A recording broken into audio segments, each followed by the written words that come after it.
En esta tarde vamos a compartir y vamos a analizar varios temas de interés nacional. Uno, respecto a estos hechos que hasta el momento no hay responsables sobre esta muerte de 8 personas y más de 80 heridos a raíz de esta caída del techo en el centro comercial Real Plaza en Trujillo. Otro de los temas es sobre el congresista Arden Anderson ha hecho una grave denuncia a más de 4.500 trabajadores fantasmas en el Pleno del Congreso de la República. Entre otro caso, también llama la atención el archivamiento de la denuncia contra el exfiscal Pablo Sánchez por parte del actual fiscal Delia Espinosa.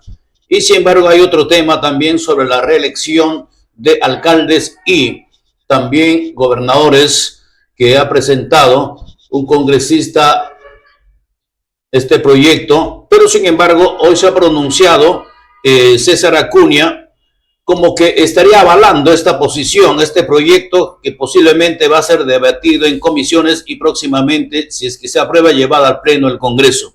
Y finalmente la presidenta del Tribunal Constitucional se ha pronunciado respecto a la pena de muerte, que en otros países que se aplica no han dado ningún resultado para menguar o disuadir la delincuencia. Este tema vamos a analizar con el doctor José Antonio Torres Iriarte. Él es político y también abogado y analista internacional. Doctor, gracias por compartir con Hágase Justicia. Buenas tardes. Buenas tardes, es un gusto saludarlo y estoy atento para contestar las preguntas que plantee.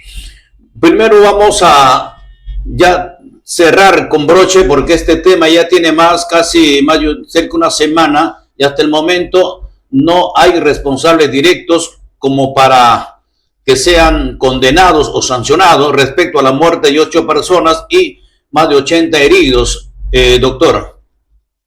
Bueno, definitivamente el grupo de Intercorp que es un holding de empresas que incluye Real Plaza, 20 centros comerciales en todo el país, Plaza Vea, vivandas, cinemas, boticas y el Banco Interbank, Interseguros, ha demostrado luego de una semana de ocurrido los hechos luctuosos, dramáticos que el país ha comprobado con la muerte de varias personas, más de 80 heridos, el desplome de un parcial de un techo de un lugar de comida rápida, ha demostrado este grupo empresarial que no está a la altura de su tarea inmensa que debe cumplir como empresa privada en el país, no ha asumido su responsabilidad política, no ha sido capaz de convocar a una conferencia de prensa y dar explicaciones y sobre todo auxiliar a los heridos, apoyar a los deudos de los fallecidos y establecer, como se ha recomendado y como yo me he permitido recomendar, que haya un fondo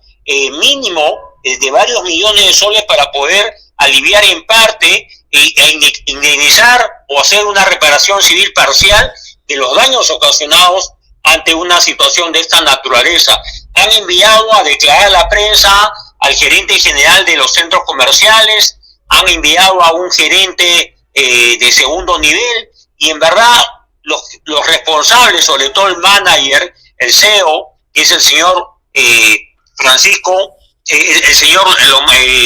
Fernando Zavala Lombardi, no ha sido capaz de convocar una conferencia de prensa y más aún el magnate del sector empresarial privado nacional, el señor Carlos Rodríguez Pastor, no ha tenido la gentileza, la atención y la, digamos, hidalguía de dar un mensaje, así sea grabado, porque se habla que el señor reside en los Estados Unidos, y dar explicaciones y asumir una responsabilidad política que le corresponde conforme a ley, ¿no? Sin embargo, hay referencias sobre ya las investigaciones, ¿no? Que están justamente ajustando y apretando a los representantes de cada centro comercial, que las finales no tienen pues mucha responsabilidad en asumir toda esta carga, muy al margen de los 20 millones que al parecer solamente es una exhibición, porque en la práctica no se ve ningún resultado, doctora. Bueno, es claro de que la situación se convierte en bochornosa, y digo bochornosa porque no dan la cara, no responden políticamente. He hablado con usted en otro momento que Fernando Zavala es una persona con experiencia política, ha sido primer ministro del gobierno de Pedro Pablo Kuczynski, ha sido ministro de Economía en el gobierno de Alejandro Toledo, tiene una larga experiencia política, ha acudido numerosas veces al llamado del Congreso Nacional cuando era ministro de Estado, y él lo menos que ha podido hacer es explicar y dar un pronunciamiento y sobre todo confrontar con la prensa nacional y extranjera, porque este hecho noticioso ha calado mucho en la prensa internacional como una demostración de que en el Perú la infraestructura colapsó el puente de Chancay hace unos días atrás, colapsa un centro comercial privado, y hay que llamar la atención, porque no estamos hablando de obras públicas, no estamos hablando de obras del Estado, obras hechas por el gobierno, estamos hablando de obras emprendidas por el sector privado, en el caso de un centro comercial. Y por otro lado, es claro de que la Fiscalía de la Nación tampoco está a la altura de las circunstancias, porque creo que lo menos que ha podido hacer es designar fiscales ad hoc para que con total independencia al escenario que es Trujillo, alejados de cualquier tendencia política donde tiene APP, el partido de César Acuña, mucha influencia en toda la libertad, y Trujillo en especial, la señora Delny Espinosa, fiscal de la Nación, con uno o dos fiscales ad hoc, podría haber dado pasos seguros. Yo recuerdo cuando ocurrieron los hechos de noviembre del 2020 en el gobierno breve de Manuel Merino, hubo 2 fallecidos, ¿no?, en circunstancias de la protesta juvenil que se dio en las calles de Lima, y al día siguiente la señora fiscal de la Nación de ese entonces, Zoraida Ábalos, inició una investigación y denunció al presidente Merino, señalándolo como responsable político de la muerte de esos jóvenes. Estos hechos de Trujillo son más graves, han fallecido varias personas, a ellos se suman decenas de heridos, y a ellos se suman situaciones como la muerte de una niña de 2 años y de sus padres a la vez, una pareja joven que desaparece en un momento dramático, además la amputación de la pierna de un joven de apenas 22 años que trató de salvar a su enamorada ante el derrumbe del techo, y situaciones peores que se están conociendo poco a poco, y ante ello la indolencia, la indiferencia, y como usted bien dice, solamente hablan los funcionarios de segundo nivel, y tengo la impresión que Intercor ha estado buscando y sigue buscando un chivo expiatorio.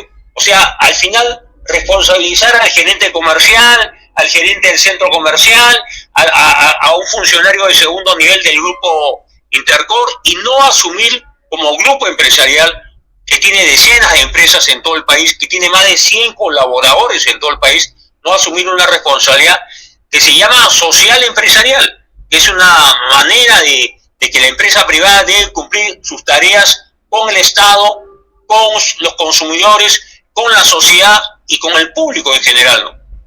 Lo único que esperamos que se haga justicia, como esperan los familiares de los deudos y también los que han sufrido pues estos heridas y daños físicos y que hoy se encuentran en recuperación, unos más que otros. Doctor, yendo a otro tema, el congresista Anderson ha hecho una severa o grave denuncia ante el Congreso de la República sobre trabajadores fantasmas que podrían salir a la luz. ¿Qué es lo que va a pasar ahí con esta puerta que se abre como para llegar a saber la verdad? Bueno, lo que ocurre en el Congreso es que se ha incrementado de manera, yo creo, sorprendente e innecesaria el presupuesto para el presente, para el año que ya inició 2024 y para el año 2025. Y el Congreso ha multiplicado el número de asesores, de trabajadores, más allá del personal que es de carrera, que es de planta, que es parte del escalafón de los niveles de auxiliares, técnicos o profesionales del Congreso. Hay una multiplicidad de profesionales y técnicos, sobre todo auxiliares, que tienen contratos de diversa modalidad. Y ahora se ha agravado esta situación, y creo que a eso apunta la denuncia del congresista Anderson, de que muchos trabajadores son fantasmas en el sentido que no cumplen una tarea visible, ¿no? Se dice que llegan muy temprano, registran su asistencia, luego se marchan y vuelven a firmar o registrar su asistencia en horas de la tarde, ¿no? Ahora, se pone como pretexto de que esos trabajadores pueden estar acompañando al congresista a un set de televisión, a un canal, a una emisora, alguna diligencia le encarga. Podría ser, pero no creo que en todos los casos. De tal modo que, en mi concepto, además, esta situación anómala se ha agravado porque en el Congreso se ha creado esa modalidad, en mi concepto, innecesaria para esos tiempos del trabajo remoto. Entendíamos y se entiende que en época de pandemia, cuando había decenas de muertos incluso entre los trabajadores del Congreso en el 2020, 2021, se dio esta facilidad de trabajo remoto o virtual. Pero ahora que se haya convertido casi en algo habitual el trabajo remoto, el trabajo virtual a distancia, ayer el país ha visto con sorpresa cómo en plena audiencia de un proceso judicial, un juicio penal, un magistrado está durmiendo, ¿no? Y está grabada su imagen de un hombre agotado, en condición de una persona que ni siquiera tiene noción de lo que está pasando porque está profundamente dormido. Claro. Y esta manera, digamos, de burlar la ley, de no cumplir con el horario de trabajo, de no entregar, no hacer tareas productivas en aras de la buena marcha del Congreso, se ha convertido, creo, en algo habitual, y hay un abuso, porque hay trabajadores que invocan razones de edad, ser mayores de 60 años, otros invocan razones de salud, pero sobre todo en los contratos del personal de confianza de los congresistas se está agudizando este vicio que se presta mucho, digamos, al incumplimiento de la norma laboral al hacerse común y corriente el trabajo remoto. Ahora, nada extraño o nada raro sería que eso estaría ocurriendo porque ya no se han dado muestras en otras instituciones, ¿no? Que se ha detectado trabajadores fantasmas que nunca trabajaron y nunca acudieron, pero sin embargo se les pagaba, ¿no? Por eso decía, nada extraño sería que también esté ocurriendo todo ello en el Pleno del Congreso de la República, doctor. Bueno, lo que pasa es que el Congreso, al tener mayores recursos, hay una característica, ¿no?, que el país y la audiencia que nos escucha debe saber. La ley de presupuesto de la República la aprueba el Congreso Nacional. La ley del Congreso de la República rige, la ley de presupuesto de la República rige del 1 de enero al 31 de diciembre de cada año. Y la partida del Congreso de la República la aprueba el propio Congreso. O sea, mientras que otros ministerios o ministros o sectores públicos van a sustentar su presupuesto ante el Congreso tiene ese privilegio de que el propio Congreso señala su presupuesto. Y se acabó el asunto. El presupuesto, si uno verifica los años del presidente García, digamos 2009, 2010, al 2023, 24, y el actual presupuesto se ha multiplicado de una manera desproporcionada, porque no es posible que el presupuesto, si era de 100, ahora sea de 300 o de 400, una proporción de 3 o 4 veces más. Entonces, eso creo que merece que la Contraloría de la República, el órgano de control a cargo de la Contraloría, haga una auditoría, un examen de control en el Congreso de manera inmediata, porque si hay trabajadores que cobran sin prestar servicios, sin asistir, o solamente marcando asistencia y no entregando trabajo alguno, en realidad eso desnaturaliza la función pública. Y eso se está extendiendo, digo, Wilson, a otros sectores, también al Poder Judicial, de aseguro, y a otras instituciones públicas donde se ha convertido el trabajo remoto y virtual en una práctica habitual, ¿no? Y eso me parece que está generando este tipo de suspicacias, este tipo de vicios, este aprovechamiento indebido de gente que acostumbra a estar en la planilla del Estado sin prestar ningún servicio, ¿no? Correcto, pero sin embargo esto va a permitir también para que por lo menos se ponga un poco de orden en el Congreso de la República. Doctor, yendo a otro tema, se ha pronunciado la presidenta del Tribunal Constitucional, doctora Luz Pacheco, indicando que la pena de muerte, usted sabe que la delincuencia en el país se ha incrementado y no hay ni un plan por parte del Ejecutivo como para menguar, para disuadir. Mientras tanto siguen blindando al ministro del Interior, Santibáñez, que está totalmente empoderado, denunciando a todo el mundo, haciendo tabla rasa de no asistir al llamado de las autoridades, en este caso Ministerio Público o Fiscalía. Entonces, la presidenta del tribunal dice de que la pena de muerte no funcionaría porque hay reflejos, hay indicios en otros países que aplican la pena de muerte, pero no ha dado resultado de disuadir o menguar la delincuencia. ¿Cuál es ahí tu opinión? Teniendo en cuenta, creo que en el país también tenemos en la condición la pena de muerte, pero que no se aplica por temas de temas internacionales como es la CID, doctor. Bueno, la pena de muerte en la Constitución del 79 y el 93 solamente es aplicable en caso de guerra exterior y traición a la patria. No está permitida la pena de muerte en otros casos. Claro. Y traición a la patria en caso que el Perú se encuentre en una guerra exterior. O sea, en tiempo de paz tampoco aplicaría. Claro. Ahora, en el caso de los compromisos internacionales que el Perú ha asumido dentro del campo de los tratados internacionales de defensa de los derechos humanos, la Convención Americana de Derechos Humanos, ¿no? Hay un órgano supranacional que es la Comisión en la Corte Interamericana de Derechos Humanos que tiene relación directa con la Organización de Estados Americanos. El Perú tendría que denunciar el tratado y cumplir con algunas formalidades y plazos para poder eliminar, para poder, digamos, validar la pena de muerte, para poder aplicar la pena de muerte. No podría ser un acto soberano ni tampoco cumplirse de la noche a la mañana. Hay todo un procedimiento. Claro. Porque en el mundo está predominando la política de abolir la pena de muerte. Claro, pero lo que, yendo al tema, por ejemplo, es que así hubiera la pena de muerte en el Perú, para aplicarlo, no daría, dice, resultado como para combatir esa es una opinión la delincuencia. Claro, es una opinión respetable de la presidenta del Tribunal Constitucional, que de alguna forma yo comparto, porque está probado que la delincuencia no mide las consecuencias de sus actos, arriesga su vida, no, muchas veces podría tener una conducta más ponderada para cometer delitos, pero son avesados, no calculan las consecuencias de sus actos y más aún creen que la justicia no va a alcanzarles a ellos. Y hemos visto últimamente que muchos criminales o muchos delincuentes cuando son detenidos se arrodillan, lloran, invocan a Dios, a la Virgen Santísima y a su madrecita para pedir, para mostrar arrepentimiento, ¿no? Es un acto de cobardía. Pero en realidad la conducta criminal, y este es un tema de criminología, de especialistas de derecho penal, es una conducta que desboca los cálculos de la policía. Ahora, ¿cómo combatir el crimen?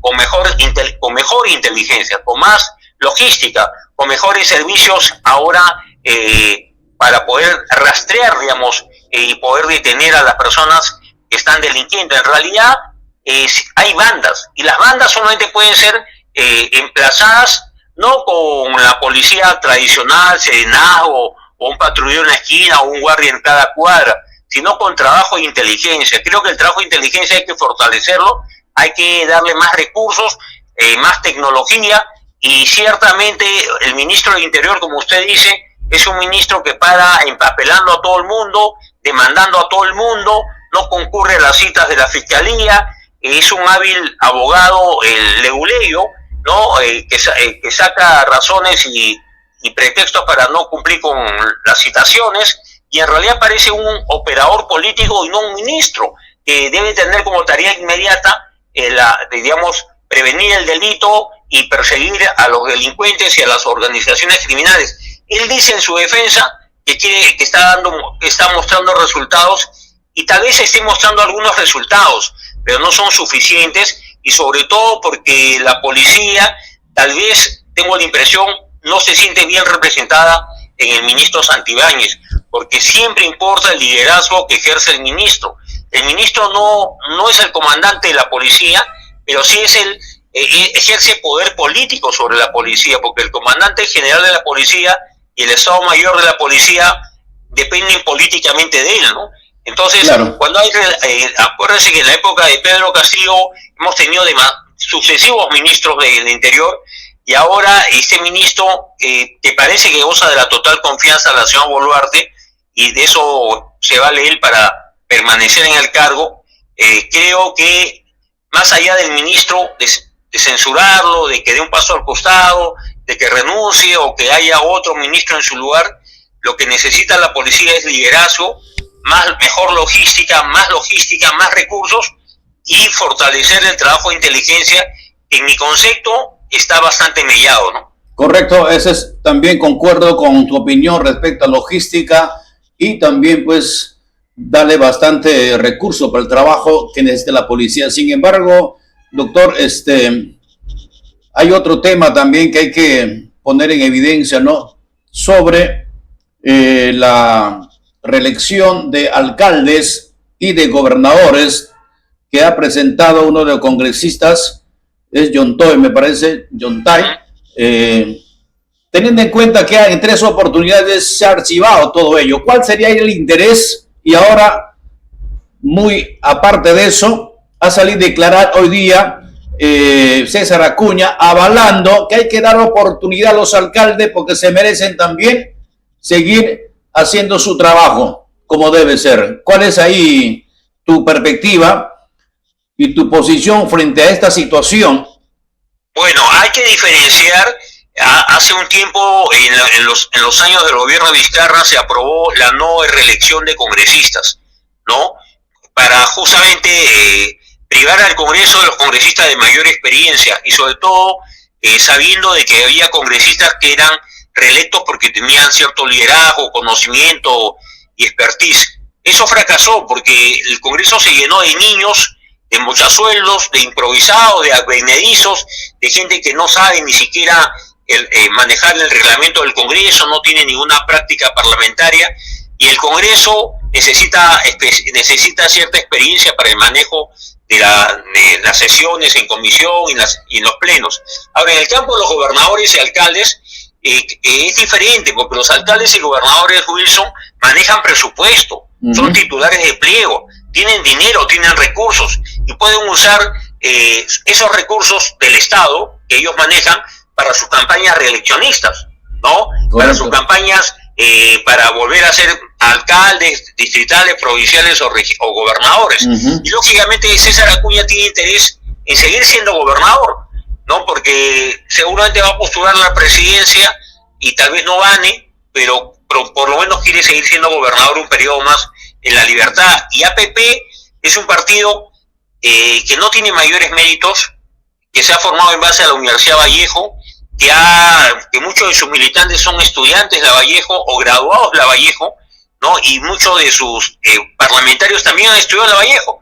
O sea, La Vallejo es una fábrica de grados y títulos que ha permitido a la vez que hayan militantes del partido de Acuña que ocupan cargos públicos, son ministros, son parlamentarios, son gobernadores, son regidores, son alcaldes, y la verdad que incluso tienen presencia en la Contraloría. El actual Contralor de la República, Wilson, es de APP. En la SUNEDU, que registra grados y títulos, también está un militante o una militante del partido de Acuña en un alto cargo. De tal modo que pareciera que Acuña quiere todo el poder, ¿no? Y a pesar de que es un hombre aparentemente poco inteligente, poco preparado, apenas puede hablar algunas palabras, ahora habla de la reelección y no responde por lo ocurrido en Trujillo, ¿no? Que es parte de su trabajo cotidiano. No asume su responsabilidad como gobernador. Es verdad que el centro comercial es un centro comercial privado, pero es verdad que también el gobernador tiene tareas que cumplir y los municipios tareas que cumplir. De tal modo que yo diría que este proyecto reeleccionista tiene una finalidad política: ayudar a Acuña y distraer a todos del asunto de fondo, que es el socorro de los heridos, el apoyo a los heridos, y señalar responsables respecto al colapso del techo del centro comercial. El primer responsable es el Grupo Intercor, pero también tiene una responsabilidad colateral el señor Acuña como gobernador de La Libertad, ¿no?